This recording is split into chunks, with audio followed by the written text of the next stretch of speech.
राज्य सरकारने महाराष्ट्रातील पुनर्विकास प्रकल्पांवर देखरेख करण्यासाठी महाराष्ट्र स्वयं पुनर्विकास प्राधिकरण स्थापन केले। या उपक्रमाचे उद्दिष्ट म्हणजे मंजुरी सुलभ करणे, पारदर्शकता वाढवणे आणि निवासी आणि व्यावसायिक पुनर्विकास प्रकल्प वेळेवर पूर्ण करणे सुनिश्चित करणं हा आहे। महत्त्वाचे म्हणजे स्वयं पुनर्विकास प्राधिकरणाचे पहिले अध्यक्ष म्हणून भाजपा गटनेते प्रवीण दरेकर यांना संधी देण्यात आली आहे। मुख्यमंत्री देवेंद्र फडणवीस यांनी या संदर्भात आदेश काढून प्रवीण दरेकर यांना मंत्रिपदाचा दर्जा दिलाय।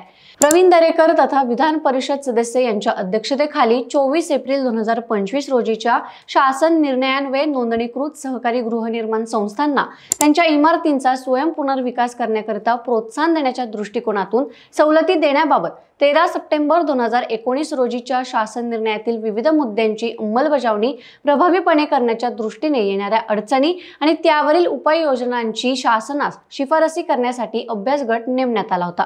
या अभ्यास गटाने 14 जुलै 2025 रोजी विधान भवन इथं मुख्यमंत्री फडणवीस यांच्याकडील अहवाल सादर केला। सदर अभ्यास गटाने सादर केलेल्या शिफारशींची प्रभावी अंमलबजावणी होण्याकरिता स्वयं समूह पुनर्विकास प्राधिकरण स्थापन करण्यास फडणवीस यांची मान्यता प्राप्त झाली।